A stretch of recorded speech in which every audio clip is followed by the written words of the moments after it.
பொதுவாவே யுத்த சத்தம் கேட்டா, யாருக்கு லாபம் அப்புட்ன்னா, அமெரிக்காவுக்கு தான். காரணம் உலகத்துல ஆயுதம் விக்கிறது, பெரிய அளவு மார்க்கெட்ட கைக்குள்ள வச்சிருக்கிறது அண்ணன் அமெரிக்கா தான். அதே சமயம் அந்த யுத்தத்த உருவாக்குனது இந்த பயலா தான் இருப்பான். அங்க அப்படி ஒரு சப்ஜெக்ட்டே ஓடியிருக்காது. "இல்ல, இல்ல இந்த சப்ஜெக்ட்ட படிச்சு பாரேன் ப்ளீஸ்" அப்படின்னு சொல்லி யுத்தத்த உருவாக்கி தொலைச்சிருப்பான். இந்த மாரி பல விஷயங்கள் செஞ்சுக்கிட்டே இருப்பார்கள். ஆனா, அந்த திசை பக்கமே இந்தியா பெரிய அளவு ஃபோக்கஸே பண்ணாம இருந்துச்சு. "அப்படி ஒரு திசை இருக்கா?" "அப்படியா? இல்லையே! எங்களுக்கு தெரியாதே!" அப்படின்னு சொல்லி அமைதியா உட்கார்ந்துக்கிட்டோம். எந்த அளவு அமைதி அப்புட்ன்னா, எல்லைகள்ல கட்டணம் அதாவது எல்லைய ஸ்ட்ராங் படுத்தக்கூடாது. பாதுகாப்பு போடுறது, காம்பவுண்ட் வால் போடுறது, இல்ல பெரிய அளவு படைகள முன்னகர்த்துறக்கு ரோடு போடுறது எதுவுமே போடக்கூடாது. அப்படி போடாட்டி, "ச்சீ! இவனுங்கள்ட்ட போயா நம்ம வம்பிழுக்கிறது" அப்படின்னு சொல்லி எதிரிகள் போயிருவார்கள். இல்ல எதிரிகள்லாம், "ச்சே! அவன் கொஞ்சம் நம்மள நம்பி பார்டரையே தொறந்து வச்சிருக்கான் பாரு. இவன போயா நம்ம எதிர்க்கிறது" அப்படின்னு சொல்லி நல்லவர்களா மாறிருவார்கள். அப்படி இல்ல டி 3வது விஷயமா பார்க்கப்பட்டது என்ன அப்படின்னா, "ச்சே! அவனுங்க நம்மள தாக்குறக்கு துளி கூட எண்ணம் இல்ல. அதனால தான் பார்டர்ல எந்த ஏற்பாடும் இல்லாம ஃப்ரீயா இருக்காய்ங்க பாரு" அப்படின்னு சொல்லி எதிரிகள் அமைதியா இருந்துருவார்கள்னு ஒரு புது கொள்கை. உலகத்திலே அது எவன்ட்டயும் இருக்காதுன்னு நெனைக்கிறேன். நம்மகிட்ட இருந்துச்சு. அப்புறம் எங்கிட்டு எக்ஸ்போர்ட்ட நோக்கி போறது? அதுவும் ஆயுத சந்தைய பிடிக்கிறக்கு. வாய்ப்பே இல்ல.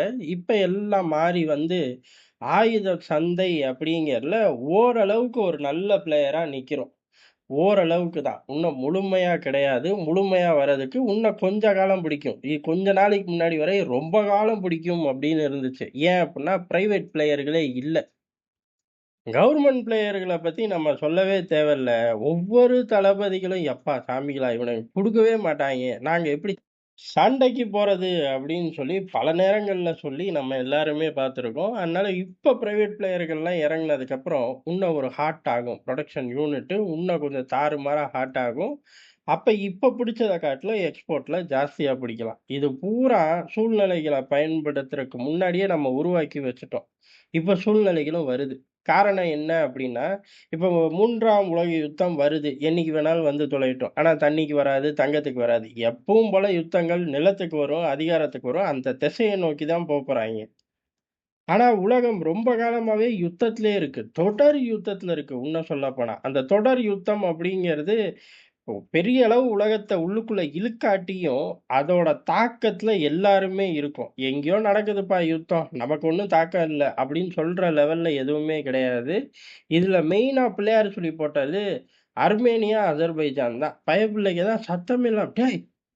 என்ன இப்படி ஒரு ஜென்ம விரோதிகளா நீங்க? சொல்லவே இல்லையேடா! எங்குட்டு ஹிஸ்டரி புக்க நாங்களும் திருப்புனோம். ஒண்ணுமே உங்க பேரு வரலையே!" அப்படின்னு உலகமே ஷாக் ஆகுற லெவலுக்கு டக்குனு ஒரு சண்டைய போட ஆரம்பிச்சார்கள்.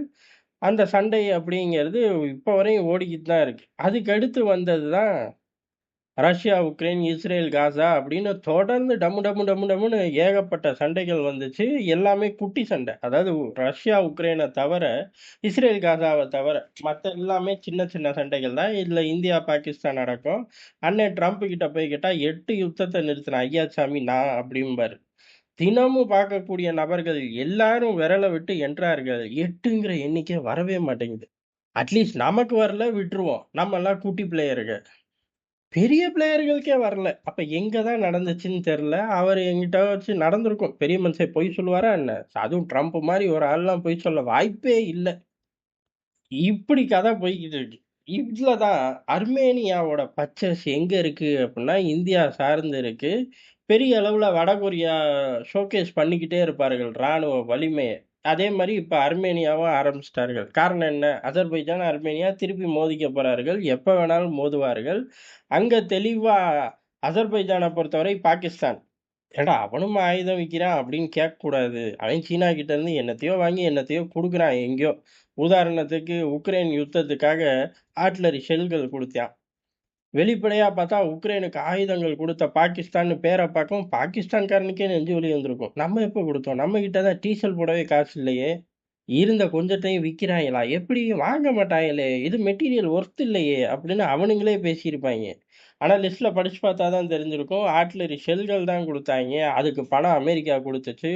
உன்னும் சொல்லப்போனா குடுக்காம மட்டும் நீ இருந்து பாரேன் அப்படின்னு அமெரிக்கா சொல்லியிருக்கும். நான் ஏன் சார் சொல்லப் போறேன்? காசு தர்றீங்க. ஏத்தி விடுறதுக்கு எனக்கு என்ன வலிக்குதா அப்படின்னு சொல்லி வரிஞ்சு கட்டிட்டு ஏத்தி விட்டாய்ங்க. அந்த மாரி தான் இப்ப இந்த பக்கம் எது அசர்பைஜானுக்கும் இவர்கள் ஒரு சப்ளை. அதனால இந்த பயலுகள நம்ம விட்டறலாம். அடுத்த சப்ளையர் அப்படின்னு பார்த்தா துருக்கி. துருக்கிய பொறுத்தவரை உக்ரைன் யுத்தத்துல ஒரு ஆளில்லா விமானத்த வச்சுட்டு தாறுமாறா மைலேஜ் எடுத்துட்டாய்ங்க. அதனால இந்த பக்கமும் அதிகமான ஃபோக்கஸ். அதுபோக அவர்களுக்குள்ளேயும் சண்டை வம்பும் இருக்கு. ஜாஸ்தியாவே இருக்கு, உண்ம சொல்லப்போனா. அந்த மாரி அர்மேனியாக்கு நம்ம சப்ளை அந்த அவர்கள் ராணுவம் சார்ந்து தங்களோட பவர ப்ரொஜெக்ஷன் பண்ணும்போது, இந்தியாவோட ஆயுதங்கள் தான் ஜாஸ்தியா இருக்கு. அந்த யூனிட்டுகள்ல. வருங்காலங்கள்ல சண்டை வந்தாலும் நம்ம தான் ரீப்ளேஸ் பண்ண போறோம். அந்த ஆயுதங்களோட பெர்ஃபார்மன்ஸ பொறுத்தவரையும் உலகமே திருப்பி பர்ச்சேஸ் ஆர்டர ரிலீஸ் பண்ணும். உதாரணத்துக்கு பாகிஸ்தானோட ஒரு யுத்தம் முடிஞ்சதுக்கப்புறம், நம்மளோட ஆயுத சேல்ஸு ஸ்லைட்டா இன்கிரீஸ் ஆகுது. ஏன்? ஜெயிச்சிருக்கோம். பெர்ஃபார்மன்ஸு சூப்பரா இருக்கு. அதே தான் அர்மேனியாவுக்கும் நடக்கும். அதுக்கு முன்னாடியே அர்மேனியா ஸ்ட்ராங்கா இன்கிரீஸ் பண்ணி தான் ஆகணும். அப்ப ஏறக்குறைய எங்கேயோ ஒரு யுத்தம் வந்தாலும் சரி, அமெரிக்கா அள்ளிக்கிட்டு போவான். நம்மள அந்த இடத்துல கிள்ளிக்கிட்டு போற அளவுக்கு வளர்ந்து இப்ப நிக்கிறோம்.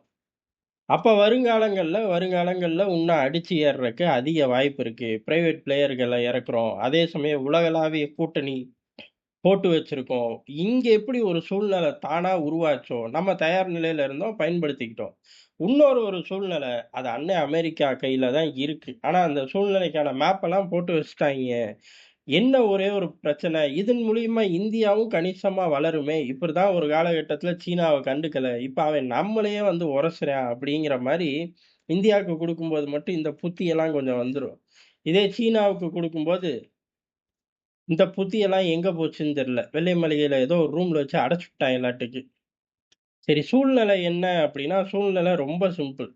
சீனாவ சுத்தி வம்பிழுக்கிறது. அந்த சீனாவ சுத்தி வம்பிழுக்கக்கூடிய ஆட்களுக்கு, இந்தியா, அமெரிக்கா போன்ற நாடுகள் பெரிய அளவு சப்ளை பண்ணும் ஆயுதங்கள. ஜப்பான், இந்தியா, அமெரிக்கா இந்த 3 நாடுகளும் பெரிய அளவு ஆயுத சப்ளையரா மாறிரும்.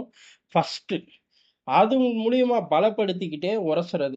இல்ல அப்டின்னா, முழு பலத்தையும் இன்கிரீஸ் பண்ணிட்டு உரசுறது. இதுக்கு நடுவுலயே அவன் கொந்தளிச்சு என்னமாச்சும் வம்பிழுப்பான். அப்படியே ஸ்லைட்டா பிளேயர்கள உள்ளுக்குள்ள இறக்கி விட்டு, மெயின் பிளேயர்கள் இந்தியா, ஜப்பான், அமெரிக்கா ஒரு காலகட்டத்தில இறங்குற மாரி வச்சுக்கலாம் அப்படிங்கிறது தான்.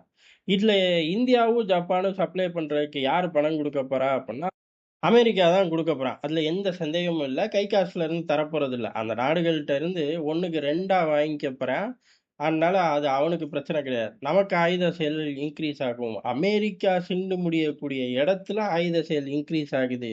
சீனாவுக்கு எதிரா ஆயுத சேல் இன்கிரீஸ் ஆகுதுங்கையில ஒரு லாங் டெர்முக்கு இந்த பிராந்தியம் நம்ம கண்ட்ரோல்ல இருக்கும். எது? ஆயுத வடிவத்துல. அதே மாரி இங்க மட்டும் ஹோல்டு வச்சிருந்தா டக்குனு புடுங்கிருவாய்ங்க. உலகம் பூரா ஹோல்டு வச்சிருந்தா புடுங்குறக்கு வாய்ப்பே இல்ல. அத நோக்கி இந்தியா போது. அது இப்ப வெட்ட வெளிச்சமாவே தெரிய ஆரம்பிச்சிருச்சு. ஆனா உலகம் இத அனுசரிச்சு தான் போணும். இத பொறாமையாவோ, வெறுப்பாவோ, ஐரோப்பாவோ, அமெரிக்காவோ பார்க்க முடியாது. ஏன் அப்டின்னா, அவர்களே யுத்தத்துல இருக்கார்கள். இந்தியா மாரி நம்பகத்தகுந்த பிளேயர் கையில ஆயுத சந்தையில குறிப்பிடத்தகுந்த ஷேர் போகும்போது, அத பேசாம கண்டும் காணாம இருக்கிறது தான் இந்த நாடுகளுக்கு நல்லது. அந்த புத்தியோட இருப்பாய்ங்க. என்ன ஒண்ணு சும்மா யாரையாச்சும் வச்சு நொள்ள நாட்டியத்துக்கு மைக்க போட்டு வம்பிழுப்பாய்ங்க. அது ஒண்ணும் பிரச்சனை இல்ல. அதை எப்படி மிதிக்கணுமோ அந்தபடி இந்தியா மிதிக்கும் அப்படிங்கிறது தான் எதார்த்தமான உண்மை.